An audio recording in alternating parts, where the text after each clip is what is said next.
여호와의 말씀이니라. 너희를 향한 나의 생각을 내가 아나니 평안이요 재앙이 아니니라. 너희에게 미래와 희망을 주는 것이니라. 너희가 내게 부르짖으며 내게 와서 기도하면 내가 너희들의 기도를 들을 것이요 너희가 온 마음으로 나를 구하면 나를 찾을 것이요 나를 만나리라. 아멘. 부모는 자기의 자녀가 잘 되길 원합니다.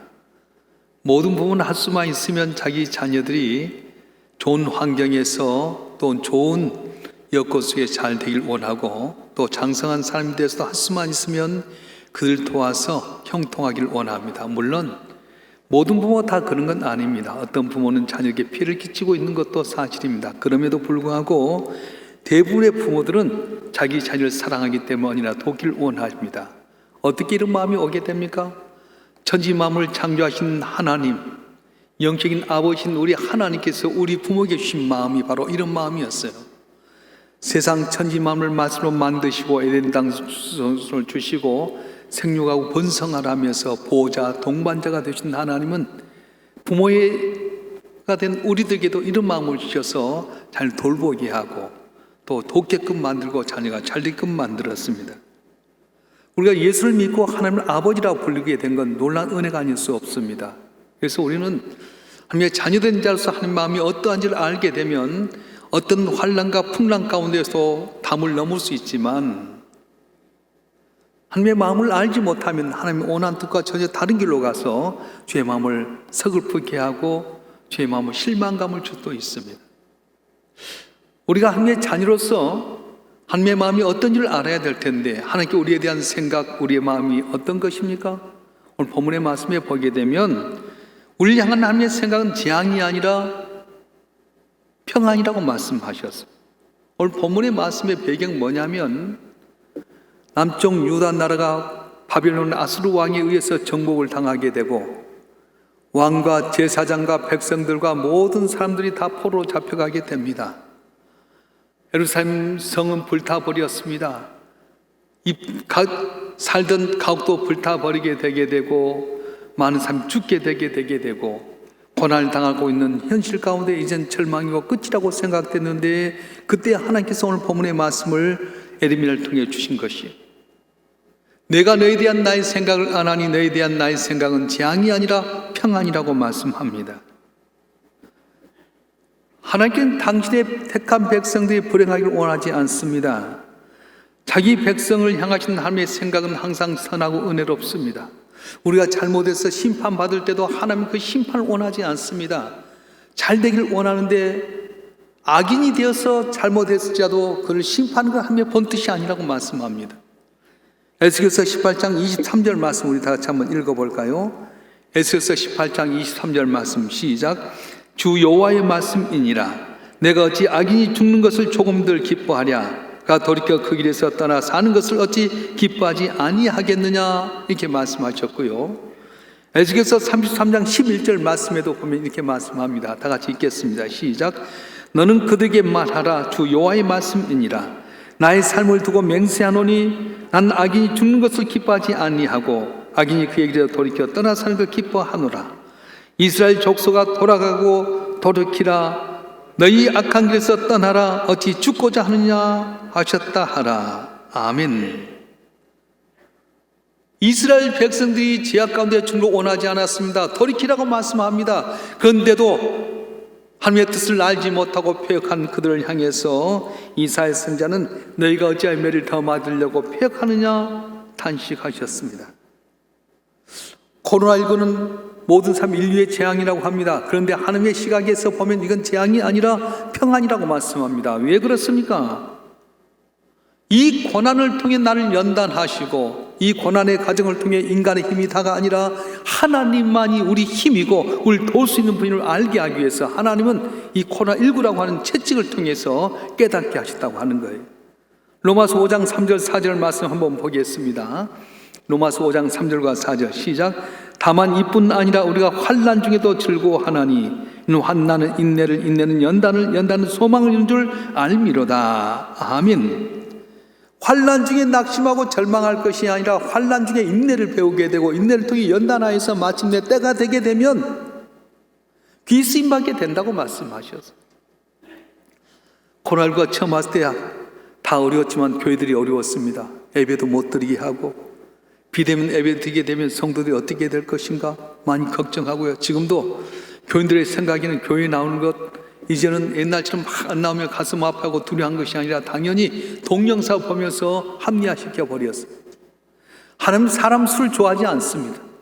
기도원이 미디안 사람을 행하기 위해서 3만 2천 모았는데 13만 5천 명 앞에 3만 2천 명 아무것도 아니었습니다. 그런데 무서웠던 자는 돌아가라 해서 2만 2천 명이 돌아가고 1만 명이 남았어요. 근데 하나님 그거 아니라는 거예요. 이것 갖고 이기면 너희 힘으로 이겼다 할까 보다. 그래서 너희가 훈련을 시킨 가운데 내가 지명한 사람 불러라. 그래서 뜨거운 태양이 비치는 날에 훈련하다가 목이 가려졌을 때 물을 먹게끔 했는데 다 코겨 접하고 물을 먹는 반면에 300명만은 훈련한 가정 속에 적이 오지 않을까 해서 물을 들어서 걔가 핥듯이 핥아먹는 300명을 뽑아서 그들 통해서 13만 5천을 몰리는 놀라운 역사를 나타냈어요. 코로나19를 통해서 우리의 믿음을 달아보실 겁니다. 어려운 가운데서 주 앞에 나와서 믿음 생활을 하는 분들을 하나하나 연단해서 쓰임받는 은혜를 주실 줄 믿습니다. 할렐루야. 그래서 고린도후서 4장 17절은 이렇게 말씀합니다. 우리가 잠시 받는 환난에 경한 것이 즉기 크고 영원한 영광에 중요한 것을 우리에게 이루게 하미니, 이렇게 말씀했습니다. 내가 당면했던 고난이 하나님 보시기엔 아무것도 아니라는 거예요. 예수님이 십자가를 지게 될 때도 묵묵히 진 이유가 뭐였습니까? 십자가도 힘들고 어려웠지만 부활의 영광을 바라보니까 십자가는 아무것도 아니더라. 그래서 예수님이 십자가를 당당히 침묵하면서 지키셨던 겁니다. 그렇습니다. 사노라면 우리 삶 가운데 역경과 시련과 고난을 당할 때가 있습니다. 이것 때문에 낙심하고 절망하고 포기하지 마세요. 하나님의 생각을 아는 사람은 절망하지 않습니다. 낙심하지 않습니다. 이것이 합력을 세우게 하시고 평안을 주는 계기가 된다고 말씀하셨어요. 에스더서에 보게 되면 아말렉 아각 왕의 후손이었던 하만이라는 사람이 페르시아의 국무총리가 됩니다. 그런데 유대인들 머리두개가 성문의 문지기였는데 절하지 아니하니까 완전히 이들을 쓸어버리려고 왕에게 큰 뇌물을 주면서 유대 민족은 배반자랍니다. 그걸 살려두면 되지 않습니다. 페르시아에 있는 온 유대는 12월 13일 생에 죽이도록 하십시오. 오일 찍었습니다. 길이 없습니다. 왜 우리가 하나님의 성민인데도 불구하고 이렇게 고난을 주십니까? 왜 우리 가운데 숨도 못 쉬게 하고 돌 길이 없는 상황 가운데 끝나게 하시렵니까? 하나님 살아계십니까? 원망할 수 있는데 그러지 않았어요.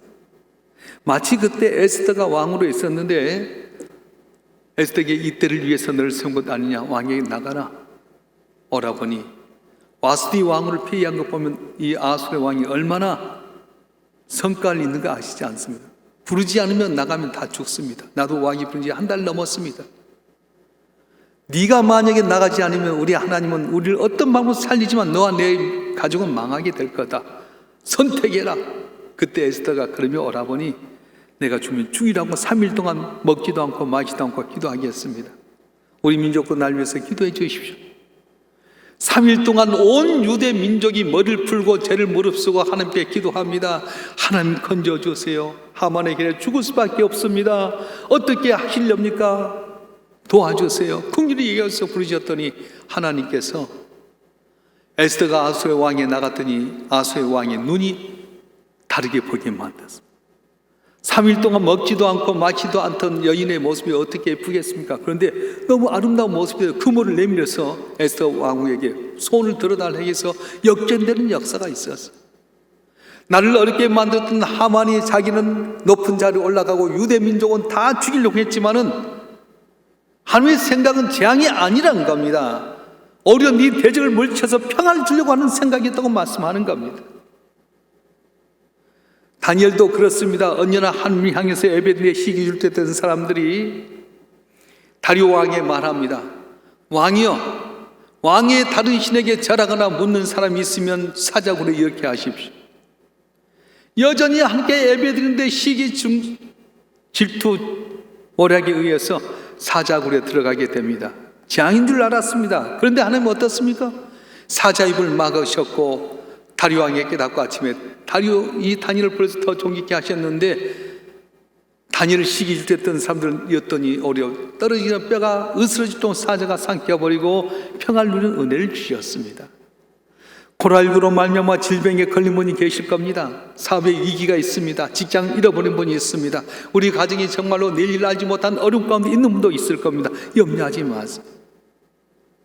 부모가 자녀가 잘 되길 원하는 것처럼 우리 하나님은 아들 예수를 십자가에 못 박혀 죽기까지 사랑하신 하나님은 너희에 대한 나의 생각을 알 텐데 너희에 대한 나의 생각은 재앙이 아니라 평안이라고 말씀하셨어요. 믿습니까? 불평하지 마십시오. 불만하지 마십시오. 낙심하지 마십시오. 전능하신 하나님이 한 명의 선일 줄 믿고 한 명의 생각을 알고 믿고 전진할 때 홍해바다도 갈라지게 되고 뒤에 쫓아오는 바로의 군사와 기병이 다 홍해바다에 덮쳐버렸던 것처럼 놀라운 평안과 기쁨을 오늘도 우리에게 주실 줄로 믿습니다. 믿습니다. 두 번째, 하나님께서 우리에 대한 생각이 뭡니까? 미래와 희망을 주려고 하는 거라고 말합니다. 바빌론으로 잡혀갔던 그는 절망에 빠졌습니다.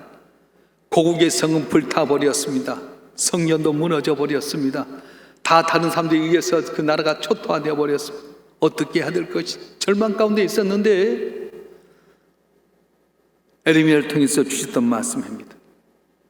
다시 돌아오게 하리라. 70년 후에 내가 다시 돌아오기를 약속해 주셨어요. 우리 에레미야서 29장 10절 말씀 한번 읽어볼까요? 에레미야서 29장 10절 말씀 시작.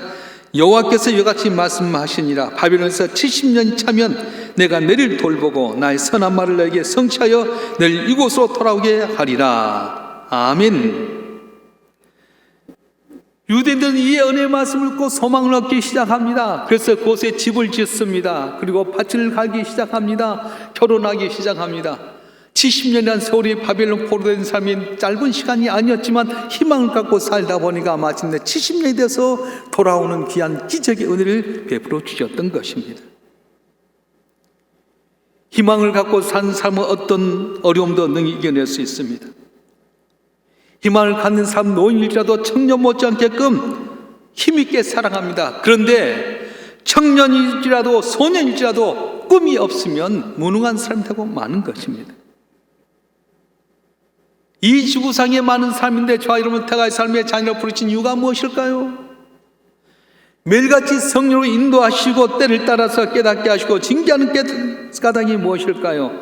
우리 하나님을 경외하면서 주께서 주시고자 하는 귀한 복을 누리게 하시기 위해서 부르시고 연단하시고 채찍질 하신다고 말씀하셨어요. 요셉은 애굽 땅 종으로 팔려갔습니다. 노예입니다. 무슨 소망이 있겠습니까? 그런데 그 어떤 두 가지 꿈이 있었어요. 해와 달과 별들이 자기에게 절하는 꿈이 있었고요, 11개의 표집단이 자기의 절하는 꿈을 바라보면서 그래, 하나님 그 꿈을 이루신 분이야 그러면서 낙심하지 않고 꿈을 이루신 하나님 바라보는 가운데 마침내 때가 돼서 구무초되는 은혜를 주셨던 것입니다. 우리는 내가 가지고 있는 약점이 아니에요. 장점이 되게 만드신 거예요. 이번에 다니엘 기도회 할 때 제17자 강사가 있었어요. 이분 전 세계를 다니면서 사업도 하고 가난한 자를 구원하는 큰 역할을 하는 분인데, 이분이 부산 영도 섬에서 태어났습니다. 다리가 나기 전에 거긴 섬이었기 때문에 부산 육지에 와서 하면 애들이 시골수 왔다고 놀려댔어요. 거기서 초등학교, 중학교, 고등학교를 나오고 대학을 가는데 어디로 갔냐? 포항에 있는 한동대로 가게 됩니다. 그런데 포항 한동대 미션 스쿨이잖아요. 근데 거기는 누가 가냐면 다 기독교인들, 실력 있는 기독교인이 가다 보니까 경상북도 포항인데도 불구하고 거기 학교만은 다 서울말씨를 쓰는데 이만 부산에 억센트를 쓰니까 애들이 다 놀려대고 이상한 데 보게 된 거예요. 그래서 아이고 대인 기피증이 생기게 됩니다. 그래서 기숙사 방에 다 숨어 있다가 어떻게 하면 내가 좀 표준말을 할 수 있을까 분석해 보니까, 그래, 아나운서들이, 앵커들이 말은 뉴스 할 때 그게 제일 표준어구나. 그래서 아버지 때 부탁해서 9시 뉴스에 나오는 앵커의 뉴스를 받아오면 녹음해갖고 보내달라고 녹음기를 갖고 끼고 들었어요. 6개월 동안 하니까 말이 바꿔졌습니다. 친구들을 자신있게 만났는데 앵커같이 말하면 여러분 9시 뉴스입니다, 그렇지 말하니까 친구들이 또 조롱하는 거예요. 그리고 또 대인기피증으로 방에 들어갑니다. 기숙사 방에 처박혀서 은밀한 가운데 함께 기도합니다. 하나님, 대한민국에 제일 말 잘하는 대학생이 되게 해주세요. 그러면서 분석을 하다 보니까 자연스럽게 말을 해야 되지 않겠나. 그래서 아나운서 출신인 탤런트 한석규라고 하는 사람을 탤런트로 모방하기 시작합니다. 한 6개월 동안 하면서 정말로 자연스럽게 됐는데, 커뮤니케이션 했죠. 스피치하는 그 강의를 열심히 들었어. 말을 제일 잘해보려고 갔는데, 마지막 시험이 뭐냐면은 학기말 시험이 필기 시험이 아니라 구술 시험이었어요. 여러분 가운데 5분 동안 걸쳐 자기를 PR해라. 잘하는 사람은 A+, 못하는 사람은 거기에 맞춰서 점수를 주겠다. 근데 자기가 보니까 앵커의 말투에다가 한석규 말투에다가 경상도 억양에다가 너무 힘들지 않아요? 그래서 교수님께 질문이 있다고. 교수님, 저는 여차에서 경상도 억양에다가 아프킨뉴슨 앵커의 억양에다가 한석규 억양을 쓰다 보니 나는 스피치한테 날 도저히 말할 자신이 없습니다. 듣던 교수님이 가만히 있더니, 그래, 너 보니까 정말 앵커의 말에다 탤런트 말에다가 경상도 억양을 쓰는데 하나 장점이 있구나. 경상도 억양은 뒷말이 딱딱 끊어지기 때문에 전달력이 좋은데 한번 해봐라 그러더라고요. 그때서야 비수를 알았답니다. 나는 말 못하고 경상도 억양 쓰게 되고 내가 나름대로 노력했는데 앵커의 말을 하게 되고 탤런트 말을 하게 되는데 이것이 전달하는 좋은 장점인 걸 알고 자기가 갖고 있던 무거워짐을 딱 덜어버렸다는 거예요. 그러고는 전국 대학생 토론대를 나갔답니다. 열심히 준비해 나갔는데요, 전국대회 3등을 했대요. 근데 그거 끝난 것이 아니라 그 다음에도 나갔는데 그 다음에 1등을 하게 된 거예요. 그 다음에 나가 전국 토론대 1등을 했습니다. 세 번째 나갔는데 그때 심사위원들이 잠깐 티타임 시간에 화장실을 가게 됐는데 화장실에서 만났던 이 심사위원께서 가던 길 다시 돌아서 자네는 왜 이렇게 토론대에 나오는가? 벌써 2번 이상 받았지 않느냐? 1등 하려고 왔습니다. 이 사람아, 자네 대한민국에서 제일 말 잘하는 대학생이야? 그 말을 하더라는 거예요. 책상 위에서 작은 신음처럼 하나님, 대한민국에 제일 말 잘하는 대학생이 되게 해달라고 작은 신음을 했는데, 경상도 억양에 가지고 있던 이 사람이 자기의 문제를 고민하면서 다듬고 함께 하는 가운데 대한민국에 제일 말 잘하는 사람이 되게 되고요, 대학을 졸업하면서 바로 뉴욕을 가서 사람들과 만났는데 사람들 마음을 감동시키면서 놀란 기적을 행하는 일꾼이 되었다는 거예요. 사랑하는 성도 여러분, 내게 있는 장애물, 내게 있는 고난이 아닙니다. 재앙이 아니라 내일을 향한 평안이고 장래에 희망을 주려 함이라고 말씀했습니다. 여러분 가운데 몸입쳐도 안 된 거 있습니까? 이걸 갖고 함께 내놓게 되고 여러분 분석하고 준비하게 되면 오히려 미래가 밝아지게 될 것이고 주의 영광을 같은 놀란 희망의 역사가 나타날 줄로 믿습니다. 할렐루야. 세 번째로 하나님께서 우리에게 한 생각이 뭐냐면 너희가 기도하면 들어주겠다는 거예요. 오늘 에레미야 29장 12절 말씀 한번 읽어보겠습니다. 12절 시작. 너희가 내게 부르짖으며 내게 와서 기도하면 내가 너희의 기도를 들을 것이요. 아멘. 왜 유다 백성들이 이렇게 어려움에 빠졌습니까?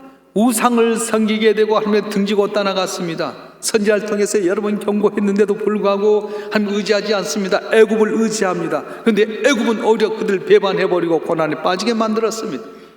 인간의 힘으로 하면 잘 될 줄 알았는데 인간의 힘으로 할 때마다 더 어려움과 고난에 빠지고 말았습니다. 하나님 앞에 돌아와서 회개하고 기도하면 하나님 덜어줄 텐데 그러지 못한 그들에게 말씀하신 거예요. 너희에 대한 나의 생각은 안 돼. 너희에 대한 내 생각은 재앙이 아니라 평안이다. 그리고 미래와 희망을 주려고 하는 것이다. 너희가 내게 와서 기도하면 내가 들을 것이라고 말씀해 주셨습니다.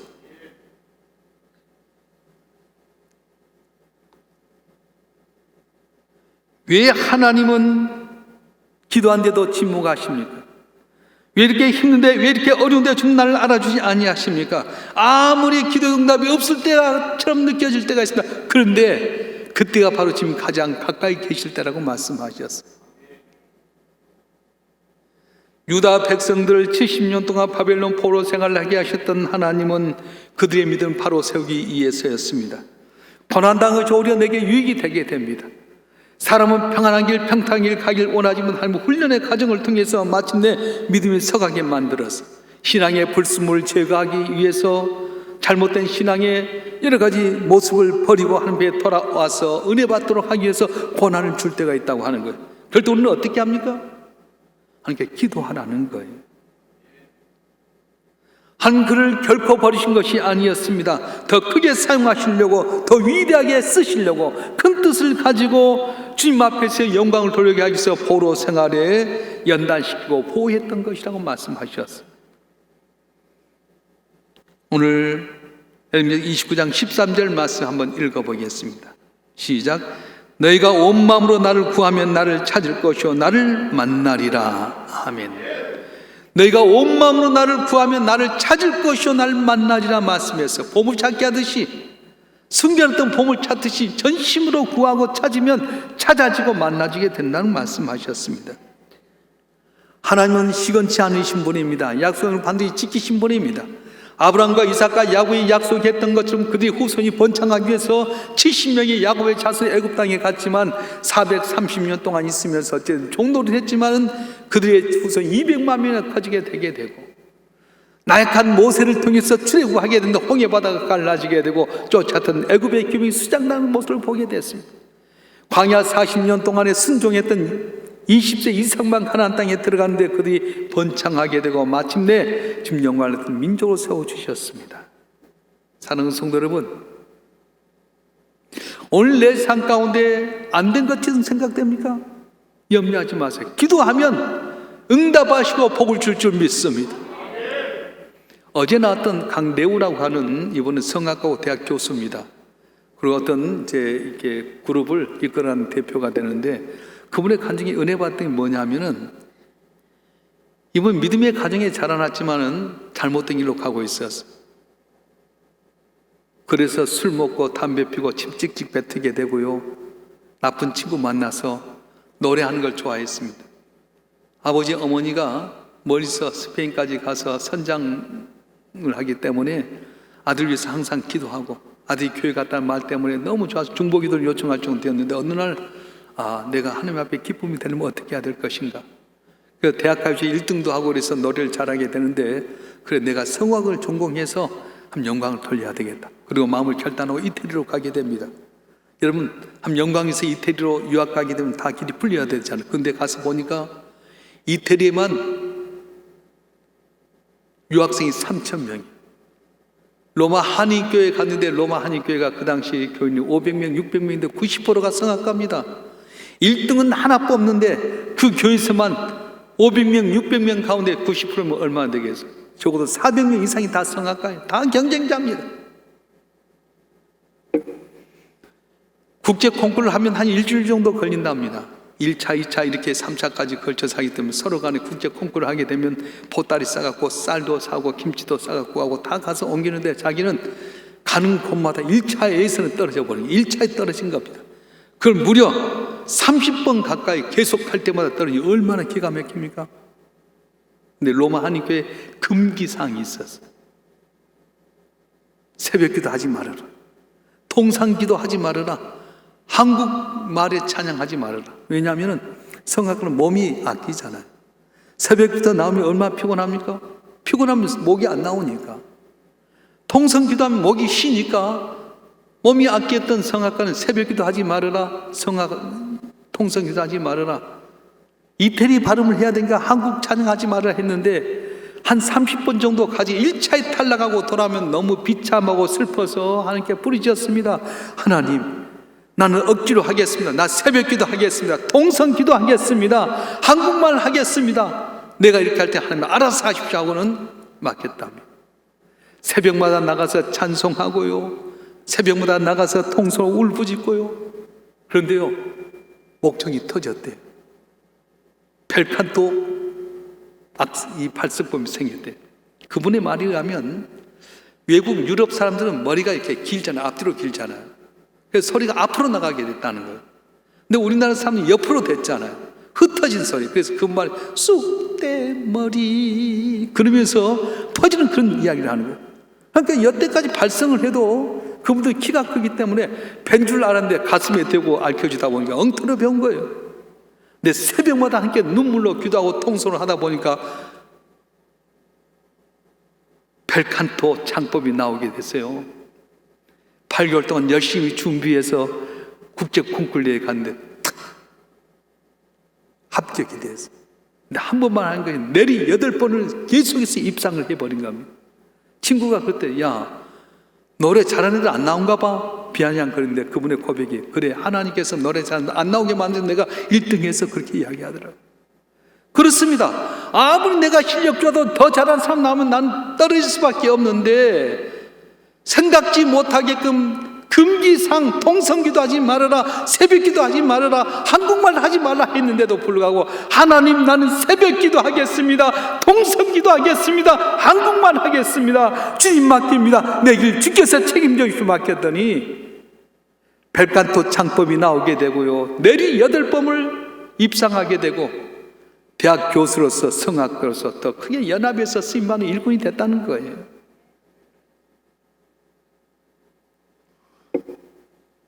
사랑하는 성도 여러분, 하나님 택한 백성을 끝까지 지키십니다.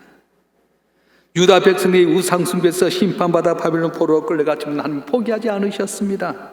떠나지 않으셨습니다. 70년 동안 그들도 모르는 사이에 지키시고 돌보시고 부르심을 들으사 70년 만에 바빌론에서 돌아와서 자기의 나라를 이루게끔 만들어 주셨습니다. 하나님의 생각을 알면 우리는 든히 서갈 수 있습니다. 하나님의 생각이 뭔지 아셨죠? 코로나19로 말미암아 사업도 어렵게 되고 직장도 잃어버리게 되고 질병도 오게 되고 가정은 어렵게 되게 되고 하나님 정말 하나님 살아계십니까 하는 것 같지만 밑에가 바로 하나님 나에게 가장 가까이 계시다는 거예요. 하나님 생각은 뭐라고요? 내가 너희에 대한 나의 생각을 안 하니 너희에 대한 나의 생각은 재앙이 아니라 평안이다. 미래를 주고 희망을 주려는 것이다. 네가 내게 기도하면 내가 듣고 네가 나를 만나고 찾으라 말씀해 주셨어요.